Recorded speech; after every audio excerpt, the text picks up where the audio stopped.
She was already walking away. Head high, step steady, the kind of walk that says, "I have made my decision and I will not be moved." Behind her, on one knee, in the middle of his own ballroom, was Duke Leonardo Falcone of Florence. Again, 200 candles burning above him, 200 guests watching in complete silence, crystal glasses frozen midair. The orchestra had stopped playing. Even the flowers on the tables seemed to be holding their breath. Fifth time, same knee, same ballroom, same man, same answer. "No," she said it quietly. "The way you say something you have practiced. The way you say something you are still trying to convince yourself is true." And then she walked out, and the room erupted. But here is the thing nobody standing in that ballroom noticed. Not the whispering countesses, not the scandalized marquises, not the stunned guests reaching for their wine. Nobody noticed that as Duchess Bianca Conti stepped through those grand double doors and out into the cold corridor alone, her hands were shaking, not from anger, not from embarrassment, from something far more dangerous than either. She knew, even as she said no, that she was running out of reasons to mean it. This is the story of a duke who looked at a woman's refusal and did not see rejection. He saw a challenge. No, worse than that. He saw her, a woman who had every reason in the world to keep her walls standing, who had been overlooked, underestimated, and managed by a world that mistook her silence for agreement.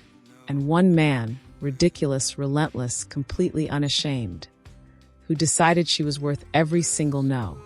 5 proposals, 5 refusals, 1 kiss that changed everything. Stay with me. This story is entirely fiction. Any resemblance to real persons or places is purely coincidental.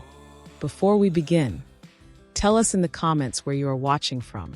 We have viewers from all across the world, and we love to see you. And if you are new here, this channel is built on persistence. Subscribe if you believe in persistence, because we will always drop stories like this one, and you will not want to miss a single one. Your support is what makes these powerful stories possible. It truly means everything. Now, one question before we dive in. Drop a crown in the comments if you have ever said no to something you actually wanted. Let us begin. Florence, Italy, 1810. Napoleon Bonaparte had redrawn the map of Europe with his bare hands. Kingdoms had fallen. Borders had shifted. Old families who had held power for centuries were scrambling to remain relevant in a world that was changing faster than anyone had prepared for. And yet, in the drawing rooms of Florence, in the grand ballrooms of Tuscany, in the candlelit palazzos that lined the Arno River, nothing had changed at all. The rules were the same, the whispers were the same, and the one thing that mattered above all else: reputation. Now, here is something most people do not know about Italian noble society in this era. The aristocracy of northern Italy operated under an unwritten code called La Legge del Sang, the law of blood. It was not written in any book. It was not enforced by any court. But every nobleman, every noblewoman, every family with a title and a name worth protecting, understood it completely. Your worth was not measured only in land or gold. It was measured in the continuity of your line, the strength of your name, the quality of the match you made. A duke without an heir was a duke whose legacy ended with him. And in 1810 Florence, that was the closest thing to a death sentence a nobleman could receive. Enter Duke Leonardo Falcone, 32 years old, title older than the city itself, estates across Tuscany and Lombardy. The kind of man who made rooms rearrange themselves simply by walking through the door.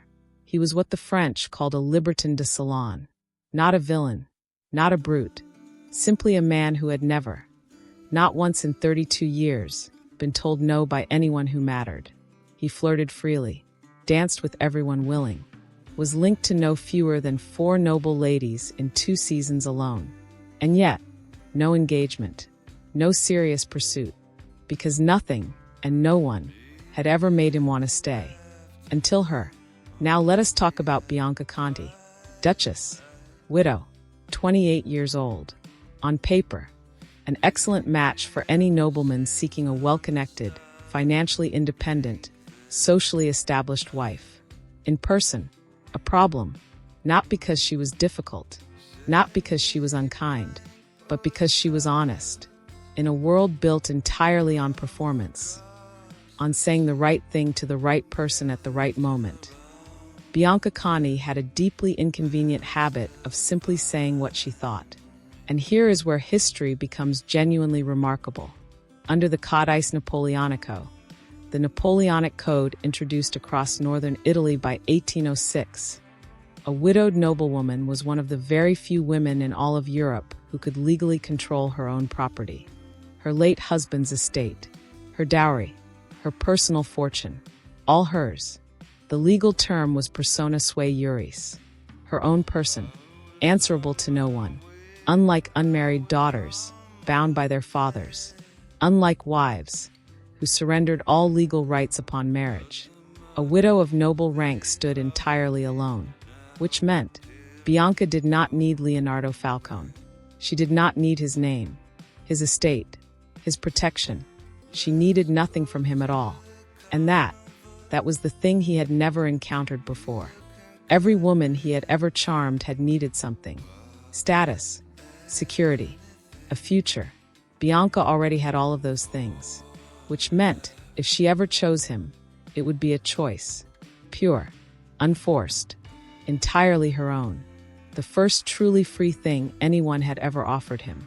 Is it any wonder the man became obsessed?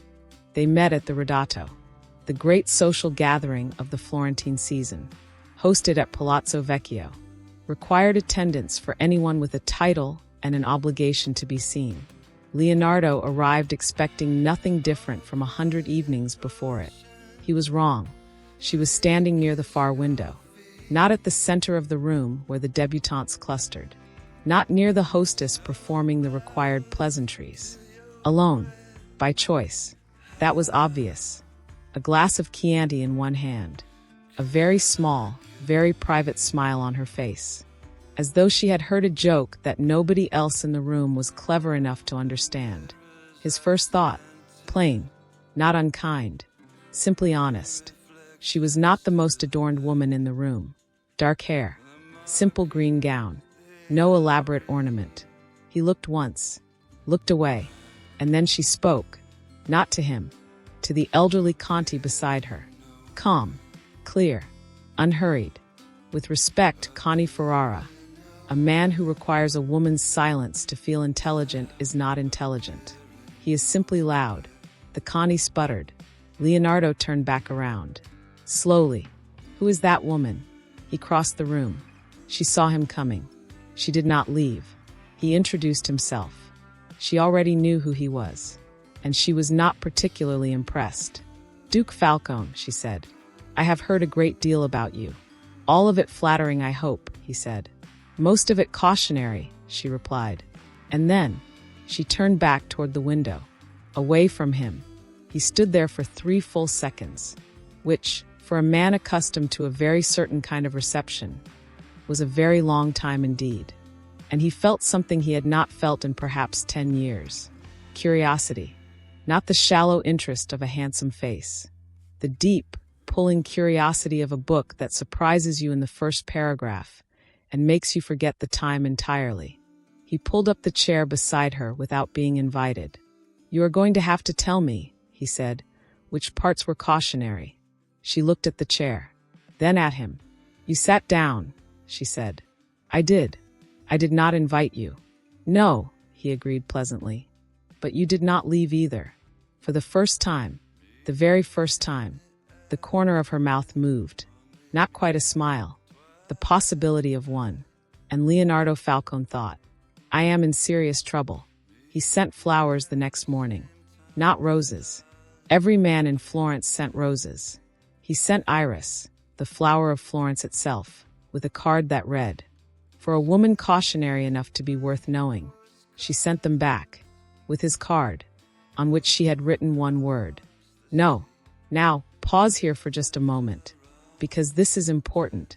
Most people watching this story will cheer for Leonardo, and rightly so, But here is the lesson hidden inside this moment. Bianca's instinct was to build a wall the moment she felt his interest. And that instinct did not come from nowhere. Her late husband, the Duke Conti, had been charming too. Attentive, persistent, exactly like this. And once the vows were spoken, he had spent 4 years treating her like a well-dressed ornament in his household. Not cruel, not unkind, indifferent, which for a woman of Bianca's intelligence was its own particular cruelty. So here is the truth.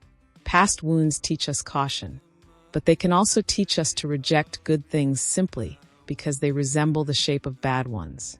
Bianca's walls were not weakness. They were survival. But walls kept long enough eventually become a prison. Watch carefully how this unfolds. He sent the flowers back with a second card beneath his. The Duke Falcone insists these belong to the Duchess Conti. 2 days of silence. Then a card arrived at his door. The Duchess thanks the Duke. The flowers have been donated to the Sisters of Santa Croce. They were lovely. He laughed for 5 minutes. Then he called for his carriage. The company from La Scala was performing in Florence that season. 200 members of Florentine society packed into the theater. Torchlight, velvet, the smell of orange blossom and expensive perfume. Leonardo had arranged seats in the box directly adjacent to hers. Not beside her. Adjacent. Close enough to speak softly across the divide during the interval. Far enough to remain within the boundaries of what was proper. During the second interval, he leaned slightly across and said, "Duchess Conti, I should like to call on you formally, with intent." She went very still. "Intent," she repeated. "Courtship," he said clearly. "I am declaring myself. Here, now, in front of approximately 400 members of Florentine society." She looked at him fully. "We have spoken perhaps 6 times," she said. 7, he corrected. "I counted the flower correspondence." Silence. "No, Duke Falcone," she said quietly. He nodded. "Noted," he said. "I look forward to the 3rd act." She stared at him. He turned back to the stage, completely unbothered. She went home that evening and sat alone in her sitting room for a long time. In a world where men of his rank conducted courtship through lawyers and carefully worded letters, he had simply looked at her across a theater box and said it plainly. "I want you." She pressed her hand against her chest, where something inconvenient had chosen, without her permission, to take up residence. "Stop that," she told it firmly. It did not stop. Word spread through Florence the way it always does in a city built on gossip and old stone. By Tuesday, the Marchesa di Torino had congratulated his aunt. By Thursday, his solicitor had received an inquiry from the Conti family estate. Because here is something remarkable about Italian noble society in this era. There existed a social practice called the promessa publica, the public promise, when a nobleman declared his intention to court a woman in front of witnesses. And she did not immediately and publicly refuse. Society interpreted that silence as agreement, not a legal betrothal, not binding in court, but binding in something far more powerful than any court. Reputation. Bianca discovered what society had concluded, and she came to find him, at his own home, without a card, without warning. She walked into his study and said without preamble, "You did this deliberately." "I declared myself at the opera," he said calmly from behind his correspondence. "I cannot control the interpretations of Florentine society. You absolutely can, and you know it."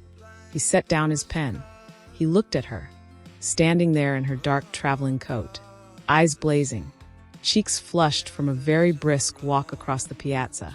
She was extraordinary. "Duchess Conti," he said, "will you do me the honor of becoming my wife?" Silence. "No," she said, "and I am telling everyone it is not true." "That is entirely your right," he agreed. "You are not upset," she said. "Should I be? Most men would be." "I am not most men," he said simply, "and I would rather you tell the truth freely than feel trapped by something I arranged without your consent." He paused. "I would also like to note, that was number 2. She left without another word. He listened to the door close.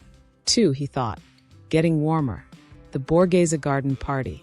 40 guests. Mid-afternoon luncheon. Leonardo stood up, mid-meal, cleared his throat, and said, "Duchess Conti, I find I cannot eat until I have asked. Will you marry me?" She said no. He sat back down and ate with tremendous appetite. Everyone stared. She later told her companion Signora Feltri it was the most absurd thing she had ever witnessed in her life. She was smiling when she said it. Signora Feltri noticed and said nothing. He wrote to her. A formal, beautifully composed letter, the kind a solicitor might draft, listing his properties, his character, his intentions, every asset laid bare without vanity. And then, at the very end, in his own handwriting, smaller, different from the formal script. I am aware this is the 4th time. I am aware you will say no. I want you to know I am not asking because I expect a yes. I am asking because you deserve to be asked properly, fully, without games, by a man who means it. I mean it, Bianca. She read that paragraph 4 times. Then she wrote back. No, but thank you for the letter. It was the most honest thing anyone has written to me in a very long time. She sent the reply. Then she opened her writing desk and placed his letter inside. She did not tell him that. He suspected it anyway. Now, here is where this story connects to something real. In documented historical accounts from this precise era across Europe, there are genuine recorded cases of noble women who refused multiple proposals from the same man before accepting. The Countess of Albany, right here in Florence, refused her eventual companion Vittorio Alfieri's advances for nearly 2 years before acknowledging what was already evident to everyone around them. Not because she was playing games, because the cost of being wrong was enormous. A wrong choice of husband in 1810 was not a difficult conversation. It was the surrender of everything you owned, everything you were, every right you had fought to keep. Bianca's hesitation was not drama. It was wisdom. And Leonardo, whether he understood it fully or not, was not simply earning her yes. He was earning something far more valuable. Her trust, his own home, the grandest event of the Florentine season. 200 guests, the ballroom blazing with light. He found her near the loggia, the covered open gallery overlooking the garden, where she had slipped away from the dancing for a moment of quiet. He stood beside her. They looked at the garden together without speaking. Then he said, very quietly, "I know you are going to say no." "Then do not ask," she said, just as quietly. "I have to," he said, "because every time I ask, you give me a little more of the truth. And I would rather have your truth than anyone else's yes." She was very still. "Leonardo, will you marry me, Bianca?" A long silence. "No," he nodded. They stood together in the quiet for another few minutes. And then, because he was underneath all the theater of it, a man who had learned that the bravest thing was simply to stay, he offered her his arm to return to the ballroom.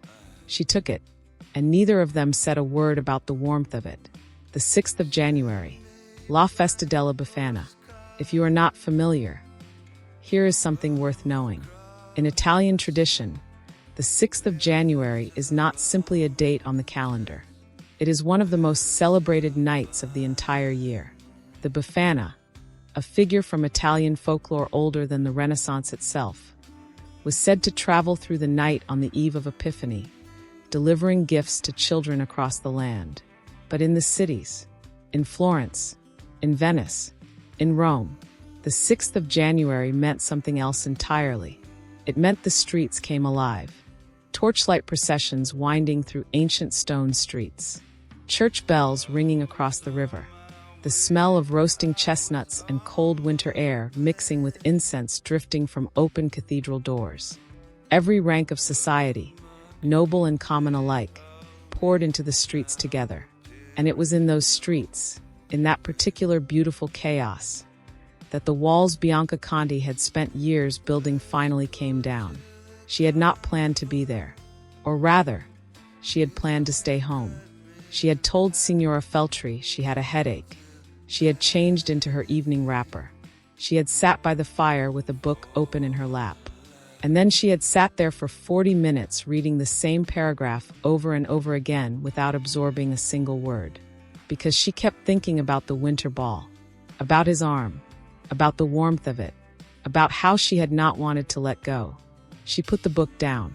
She called for her cloak. Just some air, she told herself. Just the procession. Just the bells. Not because she was hoping to see him. Absolutely not. He was already in the crowd when she arrived, standing near the old Baptistery di San Giovanni, the great octagonal baptistry that had stood at the heart of Florence for over 1,000 years. He was not looking for her, or so he told himself. He had attended the Befana procession every year of his life. This was simply habit, tradition, nothing to do with the fact that he knew Bianca Conti considered the Epiphany procession the finest evening of the Florentine winter season. He had absolutely not remembered her saying that during a conversation 3 weeks ago that he had replayed in his mind more times than was strictly reasonable. He was simply there, for the bells.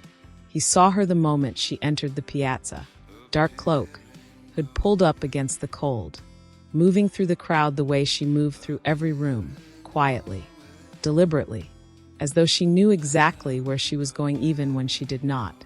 He did not cross to her immediately. He watched her find a space near the baptistry wall, watched her look up at the torchlight procession winding down from the cathedral steps, watched that small private smile appear on her face, the one she only wore when she thought no one was looking, the one that had undone him entirely the very first night he saw it. He crossed the crowd. She heard his footsteps. She did not turn, but she did not move away. He stood beside her. They watched the procession together in silence. The torches, the singing, the bells rolling out across the cold air above the river. Florence moving around them like a river around two stones. Then she said very quietly, not looking at him, "You have not proposed in 3 weeks." He looked at her profile. "No," he said. "Why not?" A pause. "Because," he said slowly, "I decided I would rather stand beside you in the cold watching a procession than propose a 6th time and have you say no and go home." She was quiet.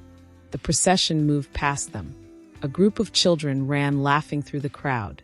Somewhere behind them a vendor called out over the noise. Then she said, "That is possibly the most sensible thing you have ever said." "I have my moments," he said. Another silence, warmer than the air around them had any right to be. And then, she turned toward him. Not fully, just slightly, just enough. And he, without thinking, without calculating, without any of the deliberate theater that had marked every proposal before this one, kissed her, right there, in the middle of the Festa della Befana, in front of the Baptistery di San Giovanni, in front of the torchlight and the bells and approximately half of Florentine society. And she did not pull away. For one long, still, extraordinary moment, she did not pull away. When it ended, she looked up at him. Those calm dark eyes, steadier than he deserved. "Now I have to marry you," she said. "Yes," he agreed. "I rather planned for that." She closed her eyes briefly. "You are impossible," she said. "Entirely," he agreed. "Say yes, Bianca." The torches flickered. The bells rang. The city moved around them. A breath. 2. "Yes," she said. "And just so we are clear," she did not say yes because he had worn her down. She did not say yes because society required it. She did not say yes because she had run out of refusals. She said yes because somewhere between the iris flowers sent to nuns and the 4th proposal letter she had read 4 times and kept quietly in her writing desk, she had stopped being afraid. Not of him. She had never truly been afraid of him. She had been afraid of being wrong again, of choosing someone and losing herself in the choosing. But he had spent an entire season showing her something she had not expected. He had shown her that he was interested in her. Not the title, not the Conti estate, not the social convenience of a well-matched widow. Her arguments, her refusals, her inconvenient honesty, her private smiles, her silences, the version of her that most of society found difficult. He found that version the most interesting one, and a woman who has spent her life being managed and overlooked. When she finally meets someone who finds her genuinely interesting, she says yes, even if it takes 5 proposals and a very public kiss to get there. And so here we are, 5 proposals, 5 refusals, 1 kiss in a torchlit street, and 1 yes that was entirely, completely, beautifully free. Let us talk about what this story is really saying. Because underneath the ballrooms and the candlelight and the ridiculously persistent Duke, there are truths here that have nothing to do with 1810. Walls built for survival are not the same as walls built for fear. Bianca did not refuse Leonardo out of stubbornness. She refused him because she had been hurt before. Not violently, not dramatically, simply, quietly, made invisible by someone who was supposed to see her. And that kind of hurt does not announce itself. It does not leave marks anyone else can see. It simply teaches you, slowly, thoroughly, to protect yourself. The lesson is not that her walls were wrong. Know the difference between protecting yourself and punishing yourself. There is a point where caution stops keeping you safe and starts keeping you from everything good. Bianca reached that point, and she was brave enough to recognize it. Real pursuit does not demand. It waits. Leonardo never pressured her. He never made her feel guilty for saying no. He never withdrew his warmth to punish her hesitation. He simply stayed, cheerfully, patiently, without ego. And this matters enormously, because there is a difference, a very important difference, between a man who is persistent and a man who refuses to hear no. One respects you and remains present. The other disrespects you and calls it love. Learn to tell them apart. The one who truly wants you will never make you feel trapped by his wanting. Independence is not the enemy of love. Bianca's greatest fear was losing herself. Her voice, her autonomy, the self she had worked so hard to protect. But here is what Leonardo understood. Even if he could not have put it into words, he was not asking her to give any of that up. He was asking to stand beside it. The right person does not diminish who you are. They give who you are more room to breathe. She remained entirely herself. And precisely that, was what he loved. Duke Leonardo Falcone proposed 5 times, was refused 5 times, and counted every single one as progress. Not because he was arrogant, not because he refused to listen, but because he understood something quietly extraordinary. Every no she gave him was honest. And a woman who is honest with you, even when honesty costs her something, is a woman worth every refusal. He did not want her yes handed over easily. He wanted the yes she meant. And on a cold January night in Florence, with torchlight on the stones and bells ringing over the river, she gave it to him, freely, fully, on her own terms, the only way it was ever going to be worth anything. That is the story of Duke Leonardo and Duchess Bianca. And if any part of it stayed with you, if you saw yourself in her walls or his patience or that moment she turned toward him, drop a comment below. Tell me which proposal was your favorite. Tell me the moment you knew she was going to say yes. And tell me, where in the world are you watching this from? Your support, your comments, your shares, your subscriptions is what makes it possible to bring powerful stories like this one to life. If you are not subscribed yet, this channel is built on persistence. Subscribe if you believe in persistence, because we will always drop stories like this one, and you will not want to miss a single one. Until next time, opera houses across northern Italy, including Milan's La Scala, opened in 1778, functioned as the primary public arena for aristocratic social signaling throughout the early 1800s. Proposals, alliances, and scandals were routinely conducted and observed there deliberately.